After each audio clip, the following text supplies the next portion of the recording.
come a second sudden.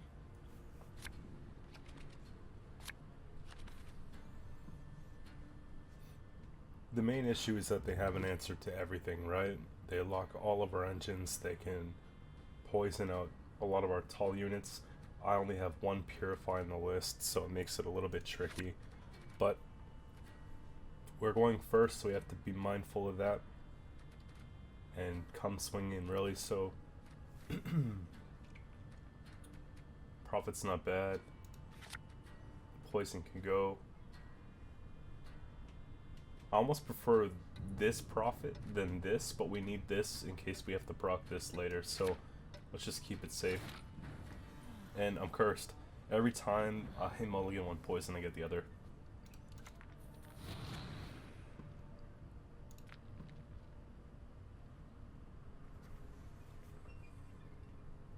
So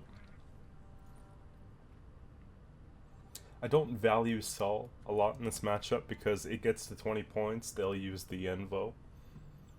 I'd say it's better that we just try and remove a lock early.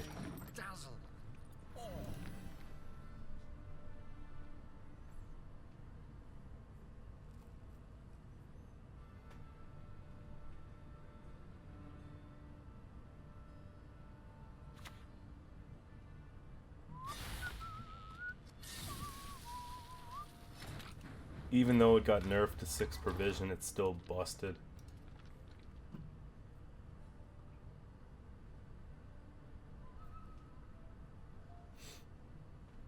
So to go back up to 4, it gets very tricky when we go first sometimes and we don't have a lot of profit cards in hand. I think we just take... Quite honestly, this just gets removed.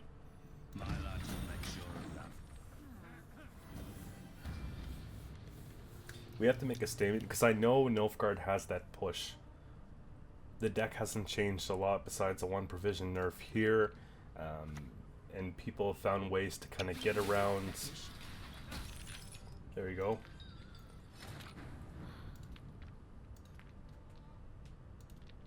Get around the Masquerade Ball with the Aristocrats. There's some that you can still play on your side that are pretty good. I think we take Purify here on Siggy because that's just big. To the fires, Wyndham! To the fire! And that should allow us to say, listen, we can either continue to play or pass here.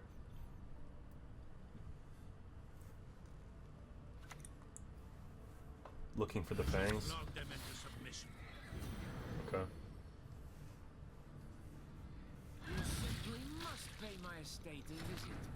Getting this now is huge.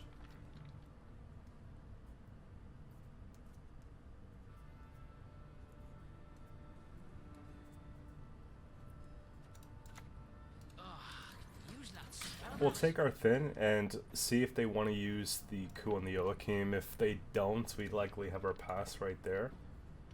1 leader charges out of the way, which is great. And hopefully they pull into something awkward here. That could be better.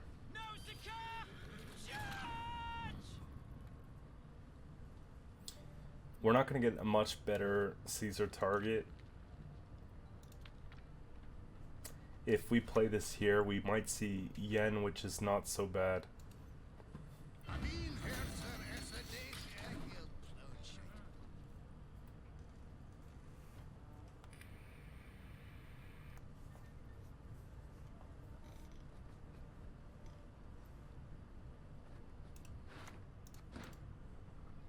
Few poachers dare venture into the Von Borlogham's wood. There we have it.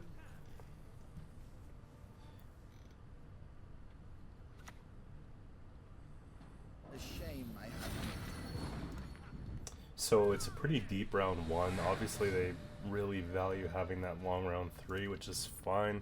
I don't think we see a big push here unless they have a second Blightmaker and they go about it that way, but we should just be able to get out of this round decently. 1 and 2, we'll tuck away that. There we go. I think that the Street Urchin's probably our pass card.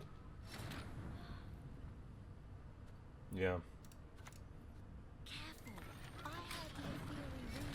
Just so we can get some carryover here. We should end up with 3 on round 3. But it really helps us out if we're able to just drop our scenario first. And I'll probably focus on going a bit wider instead of taller, using more damage in this round.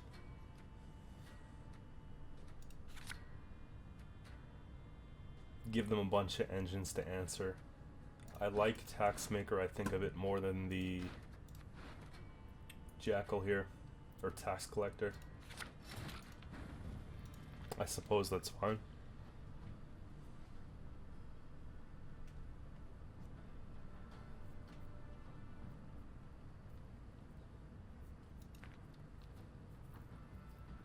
So if I play Passy first, they go ahead and they use Leader Charge to lock it. Because, like, if I do play it, I have to click Leader in order to turn on the Peaches engine, right? So there's a consideration just to put this first. Dwarves do not qualify for childcare tax relief. And we're still getting the point technically, so it's fine. There we have it. A superb specimen. Actually gives us a bit of room to just remove that. Slow, ain't ya?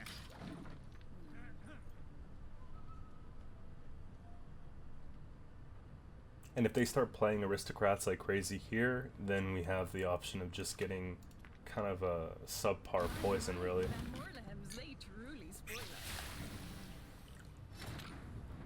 I know that these are the worst problem.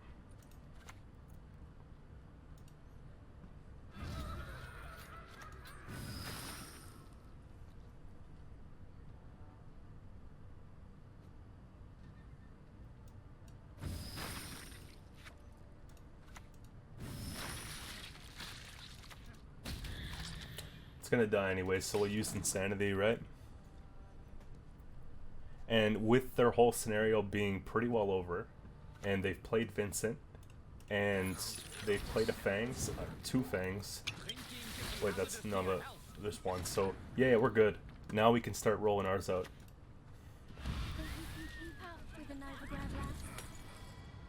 Vincent's gone, so I'd rather just keep here.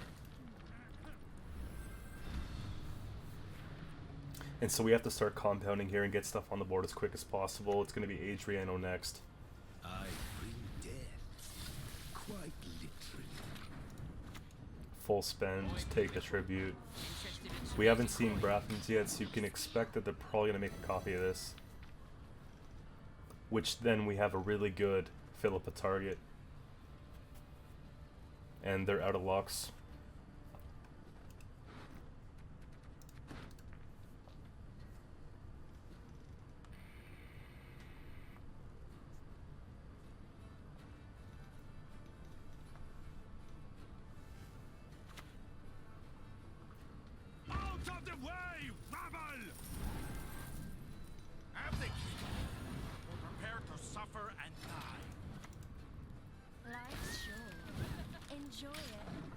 And I never like to click the shields on the Sly Seductress because if it sees removal, so be it. Yeah, it's gonna be huge. It's gonna be huge. Like, this is a win condition right here, and there's nothing that they can do about it. It plays for a nice quick steal, and that's just gonna be boosting. It doesn't interrupt our engines at all either, which is great. Man.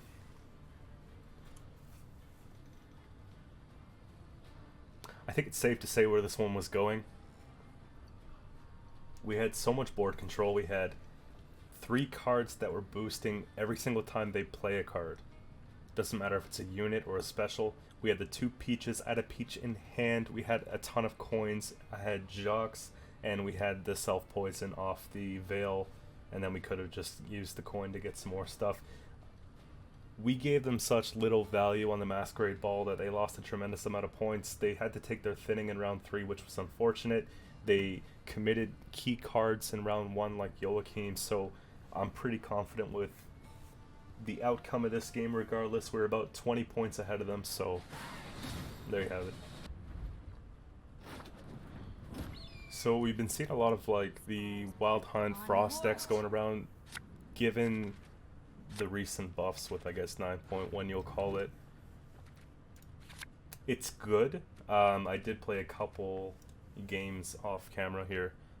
Basically, I was able to beat them, so I'm going to try and use the same strat and see how that goes.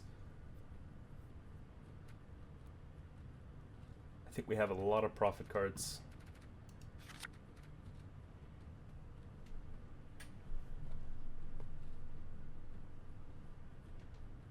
I think we can probably tuck back. There we go. That's looking pretty good. So we'll get right to it. Don't want to be playing roll lock cards off the get-go like Horson, for example. We're going to save that type of stuff. What we want to do ideally is just get some points on the board fast. So start with the peaches. Now the problem with this lineup, this matchup for them, I guess, is that they're often running Devotion. And they don't have Veil on a lot of units, with exception to maybe this one here, Auburn, and some Conquerors. But another big problem is that we have so much passive boost going on that it kind of negates the damage that we're getting from the Frost. So something to keep in mind as well. I have a really good Philippa. You'll suffer the consequences of your foolishness. That was definitely worth it. I mean, I can just put down a simple couple profit cards and get that back. Probably just dump a Fist Tech on the next unit they play, just to turn back on the first card. And there should be a target in a second here, so it's likely Devotion. The world will at last be cleansed.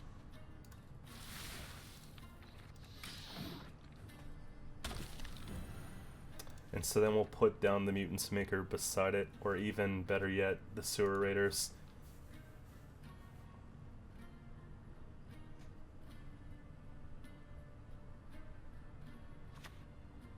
I was about to say, wouldn't it suck if a Bruiser comes, but it's fine because this still gets the points every turn. It just doesn't let us use the order, so it's not the end of the world. Completing the poison's obviously important. Taking the thins a little bit more important, I think, just so that we can say we're getting out if we have to. And I don't think that'll be enough on its own, but the poison should be enough.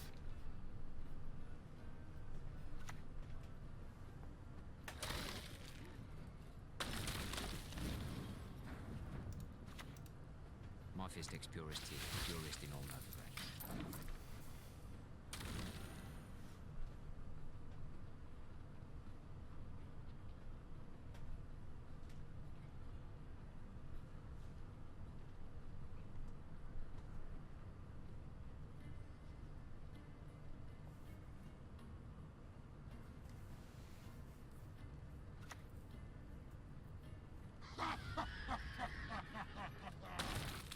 One, 2, 1. I think that they're looking to go for a long round 3.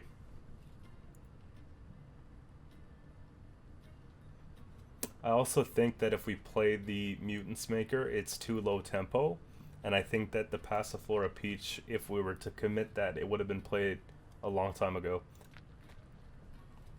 I'm kind of ready for a bleed. I expect them to kind of do a soft bleed, maybe jam like a Yigern or something like that, which I would probably match with the Siggy and the Sol combo. It's probably a good time to pass. We're up by 1, so they have to play. If they pass here, it's tied. They go first, round 2, it's sudden death.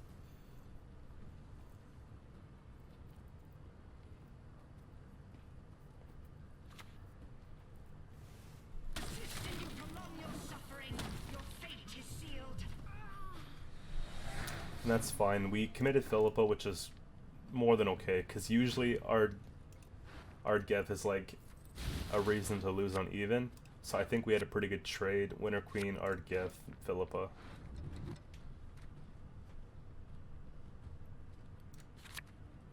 Obviously, the boat goes back. Couple blind eyes for scenario Siggy. I'm looking for Saul. That's not bad either.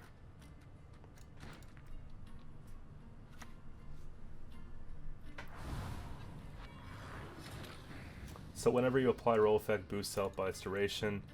If we put down Freak Show, it pretty well gets pushed back now, but that's an engine, so it's something to consider. And we do have the alternate spender, so that would probably be my first guess. Just let them know, like, we're in this game, and they can go and push that back if they like. I still think that's fine.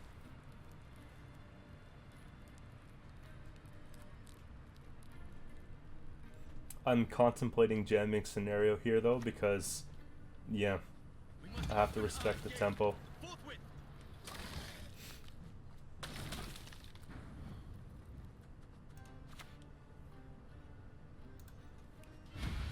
short. Enjoy it. And that'll be fine. We're gonna row stack range just because obviously we don't want to be taking damage from two ends. They have their leader to kind of change that a little bit. Maybe one more bruiser.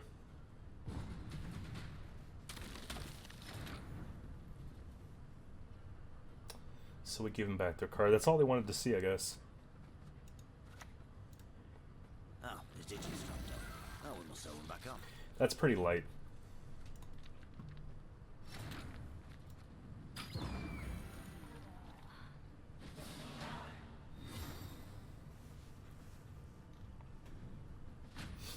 The Kurt combination with Horson Jr. is going to be crazy.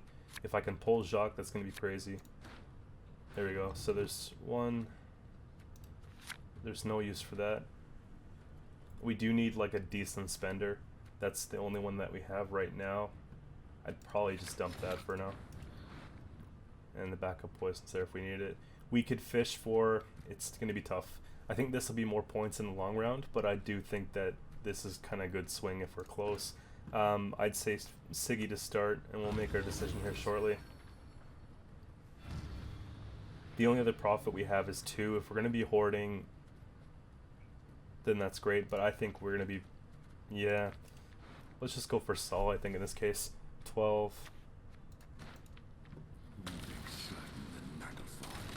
Something that's going to be rejuvenating itself time and time again is going to be really easy for us.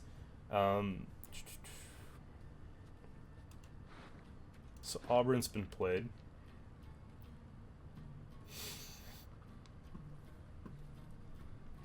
We want to free up some space as far as coins.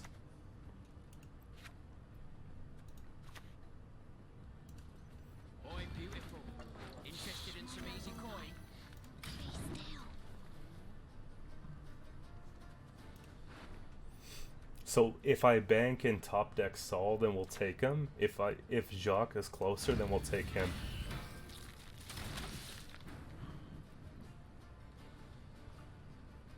And I have a super good idea with basically dropping a bounty on this, getting a full bank. It's gonna be nuts.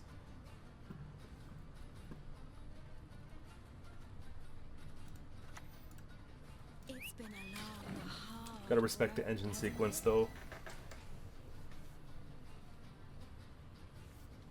Saul would boost by 2 at 7 coins.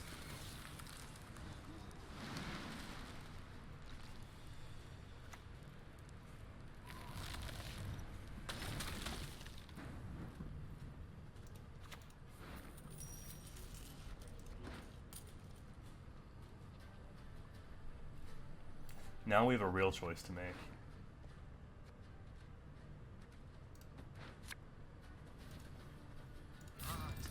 Let's take it. I trust him.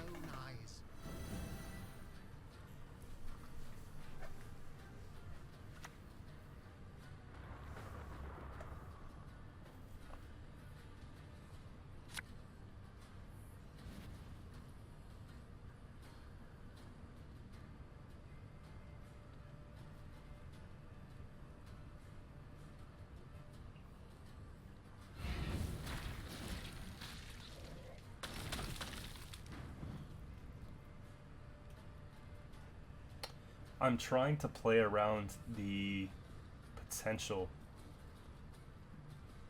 of a Osroll, right? I'm most definitely sure that they have one. I do need like one more coin. 2 more coin. So 3 here puts us at 4. That takes us to 8. You know, the sooner that we actually just start this engine, the better. I want to get full value on the soul.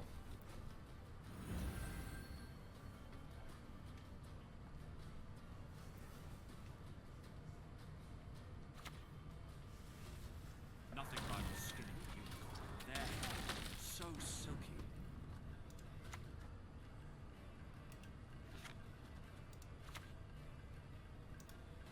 If the ring won't come off, just take the whole finger. I know Caesar means Sig, you can just sit there and that's fine.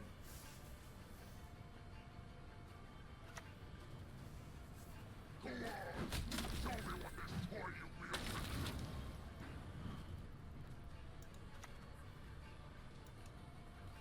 shall confess all in due course.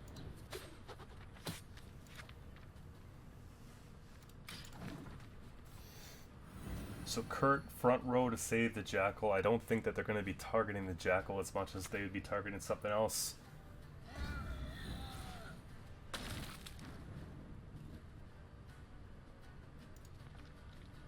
So there's no way to kill it.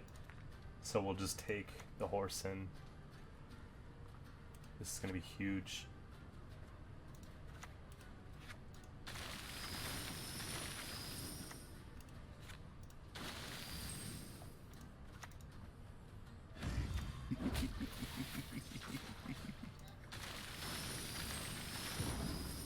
So that should just do it. Oswald doesn't take this game. Yep. Pride is all we've left. Precision strike should be very tough.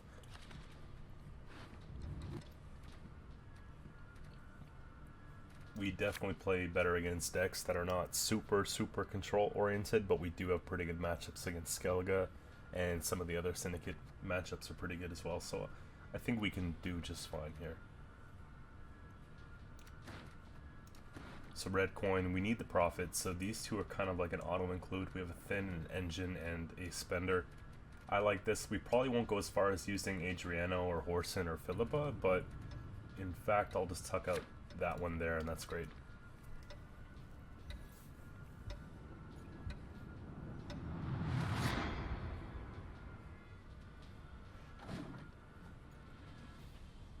So it's probable that most of the cards that we play are going to take damage here, probably get removed, so Your sword and arm I'm in just one. looking to get to 4 coins, really, which we can do with 1 turn of Tax Collector and then the Mutants Maker here, just so we have the Horde 4 for the Peaches and the Sewer Raiders, and then we can sort of reevaluate our intentions with the round.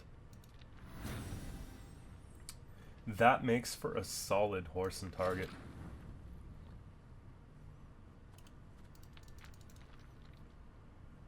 It's like one of the things, if we're going to do it, we want to do it now, just because we don't want this to get any more value. I want to be careful though, because they might be playing some sort of precision strike elves, so maybe we take it a little bit slower just to kind of see what's going on. Dwarves do not qualify for childcare tax relief.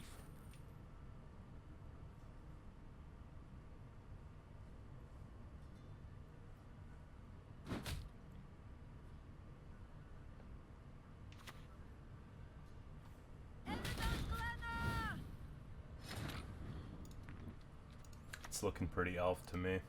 Unfortunately, transformation robs them of speech.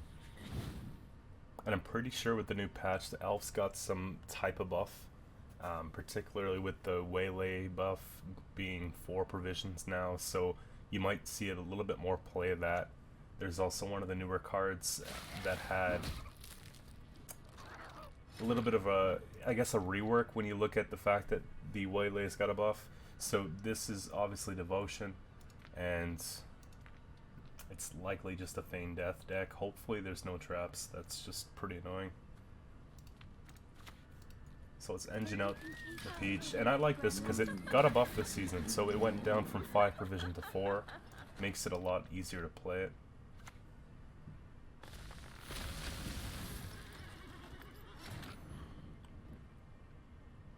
So we can kind of say the round's not going the way we want. They haven't committed a lot, but it definitely helps that they went first. I would say we just take the Finn and we look for a commitment on their side and then say, hey, it's time to get out. If it is Elves, we definitely want to save Horson. That's just our way of removing all of the targets, being the Deadeyes.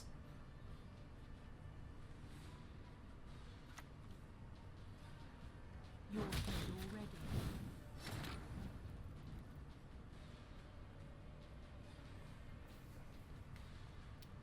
So I have to decide, can we do this in 2 cards? We're going to be going down to 5 points if I pass. If I just put out a Jackal and don't do anything at all, it'll put us at net 9. Which would require me to spend the Philippa or spend the Horson or maybe take bank for something like that. I know they want round control. Profit and pull out boat's pretty big points. I'm going to say Jackal down, not click, and just see if I can get at least a gold out of the way.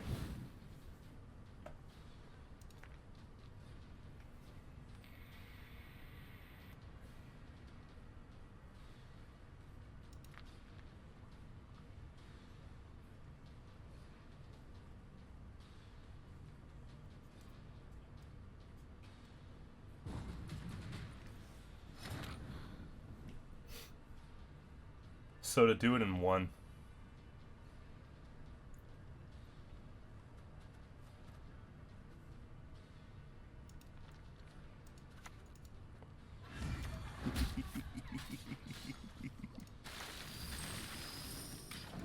and I'm fine with that because Elves have the tendency of just dumping down the scenario and then just getting out of control. If they spend their leader and remove the first 2 engines I play, it's going to get pretty nasty. So it gives us the opportunity here to entertain a bleed, and we still have a lot of damage that we can get from the Freak Show. I don't think that's a bad choice at all. Devotion is good. It tells us that we can go super tall and Sol. So we have 1 blind eye. I don't think this is going to... I guess the bounty would be kind of nice. We could fish for a second blind eye with that. With the deck being 11, I'm pretty confident we'll be able to pull Adriano. I think that that's going to be the hand that we just roll with for now and see what's going on. I want to get Scenario down quickly, but I also want to see if we can tempo ahead and try something there. The only concern I have is if they have 1 damage card in hand and we play Sol for 7, it's going to get destroyed. What I want to do here is I want to test the waters with Scenario. We have to click bank so we get the coin going, but then boat comes out.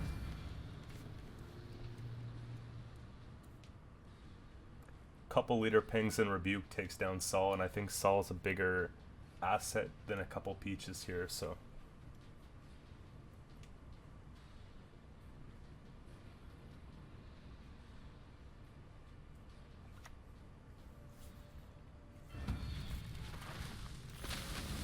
And so that's what I was afraid of. That's out of the way, so it means Sol more than likely lives. And me alone. Unless they're running like a Circle of Life or something like that, but... This deck's a bit of everything. It's hard to put the identity. It kind of looks like a classic Symbiosis deck. Let's see. So they fish for the second one.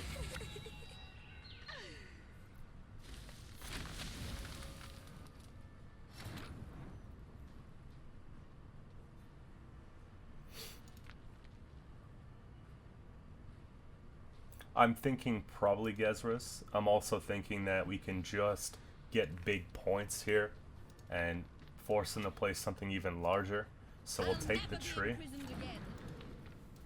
and then we'll refill our bank and get the Peach going as an engine after, and then we can look at saying, alright, are we going to pass? Have we seen enough commitments? the big thing is to finish that scenario. We have big plays for round 3 though, being Caesar, Siggy, and a spender. If we can get these 3, it's pretty much guaranteed at that rate. There we go. Let it forth, Dwan. You stand no chance.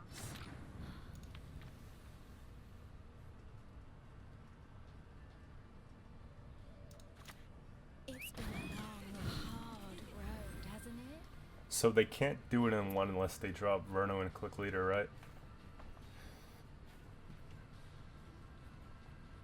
1, 2, 3, 4, 5, 6, 7, 8, 9 plus.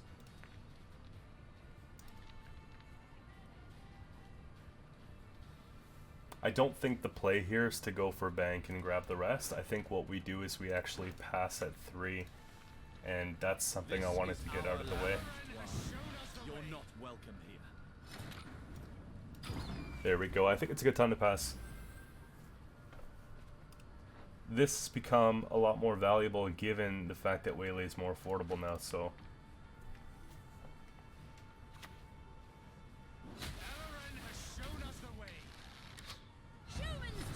That's a big problem we just avoided right there.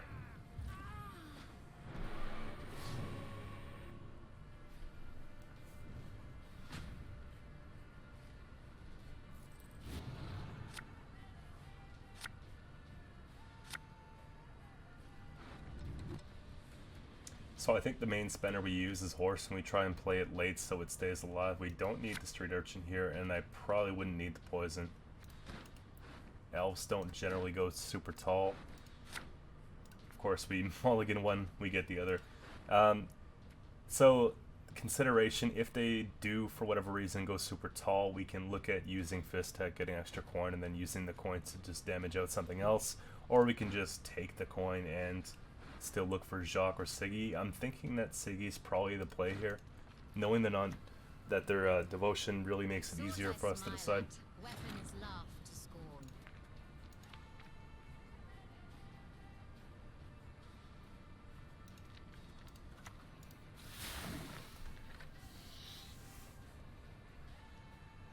Just choosing to sit back and not give them leader targets, I don't think it would be a good idea to just put down the horse that's Freak Show just yet. And that's fine, because I didn't have the follow-up anyways.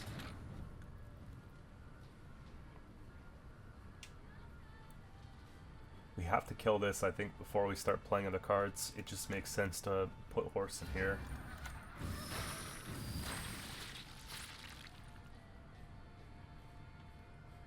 And I would be a little concerned about actually getting to finish anything, so we'll just use all the coins we got. That should be all the rebukes.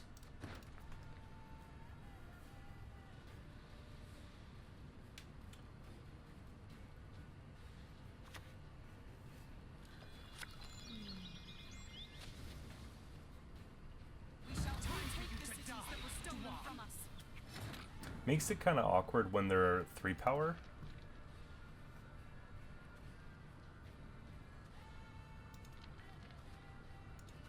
But I still think I take it slow here. We'll give that a bounty.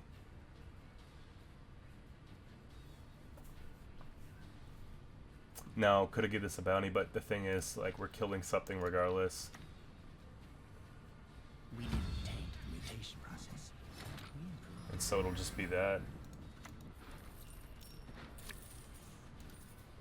Lots of prior experience. Worked with idiots my whole life.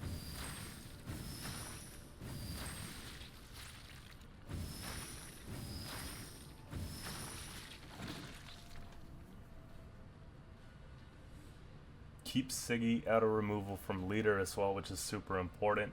I don't think we greed super hard. I think Caesar goes down next, and we just start to try and clear that board a bit more. We want to take out the 2 Deadeyes in case they have like a boost all type thing going on.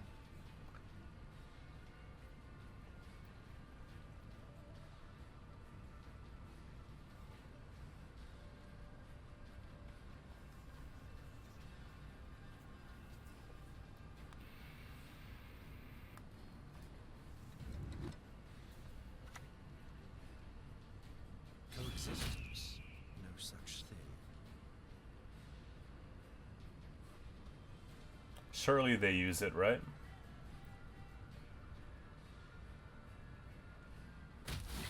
Yeah.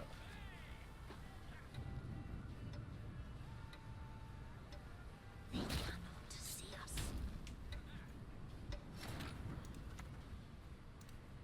Perhaps a different ingredient. An active one.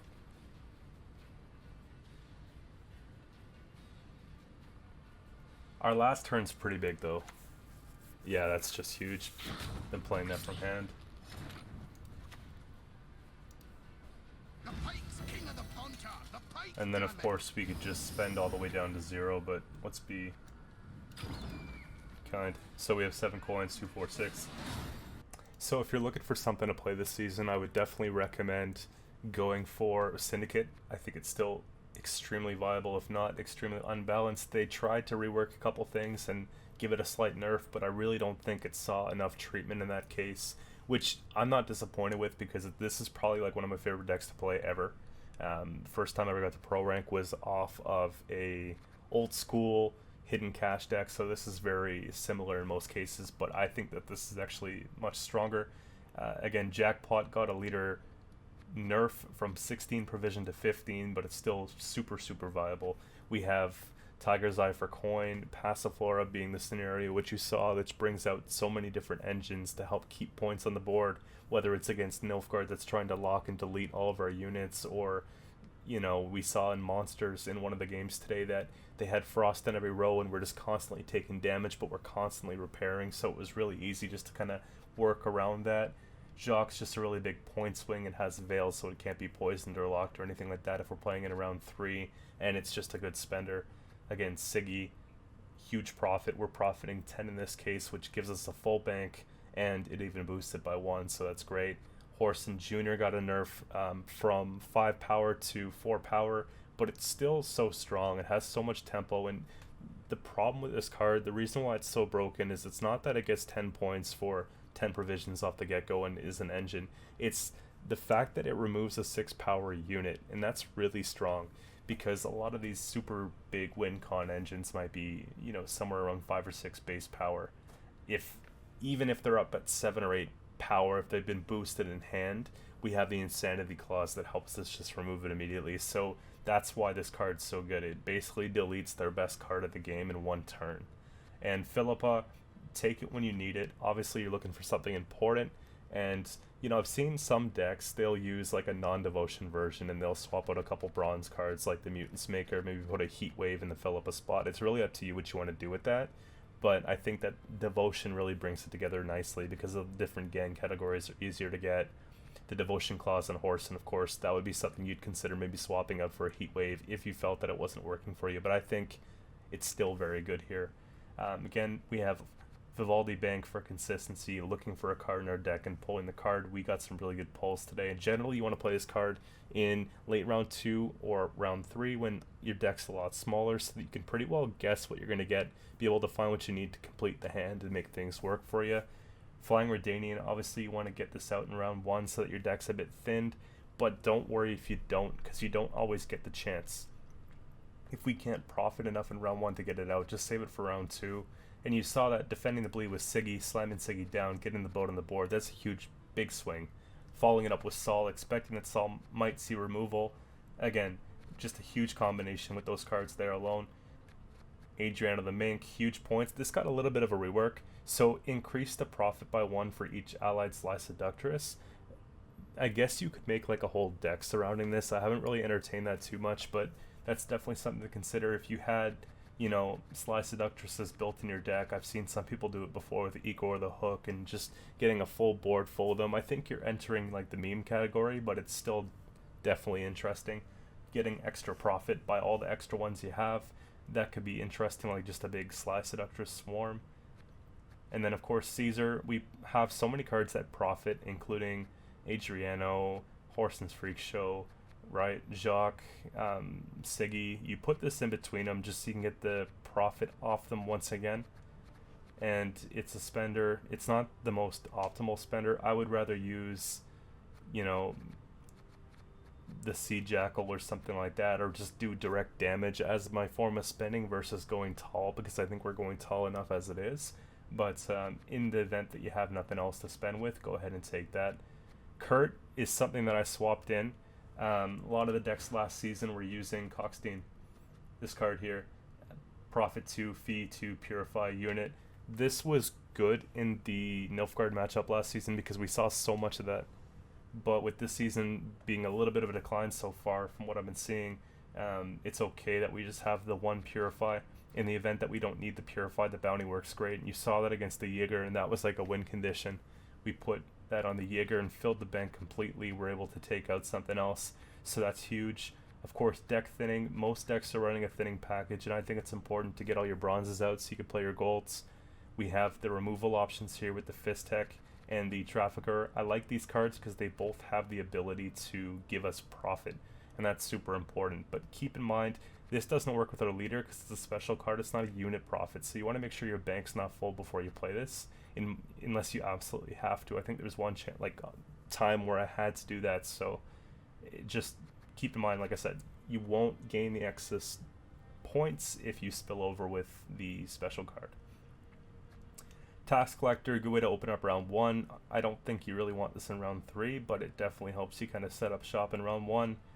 Again, another great spender, great engines, and Mutants Maker. I've seen this played in decks that are non-devotion. Be careful. The devotion clause at the end, it's really important because it'll destroy an enemy, or an ally unit rather, if you play it with non-devotion.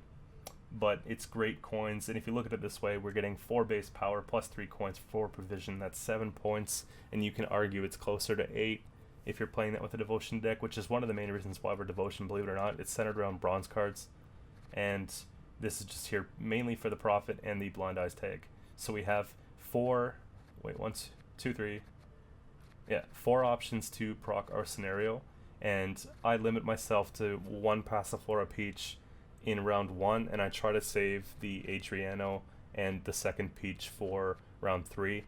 You know, Street Urchins is like, if I have to, I will, but I don't necessarily want to, so it's one of those things. But the purpose of the video today is just to show you guys that this is working, and I foresee it taking me to pro in the matter of a few games, right? We were able to get those 3 wins in a row for the video, so we'll keep it up. Give it a try if you like. I'll be posting the deck guide so you can just quickly import it to your decks and play it from there. And we'll see you guys soon.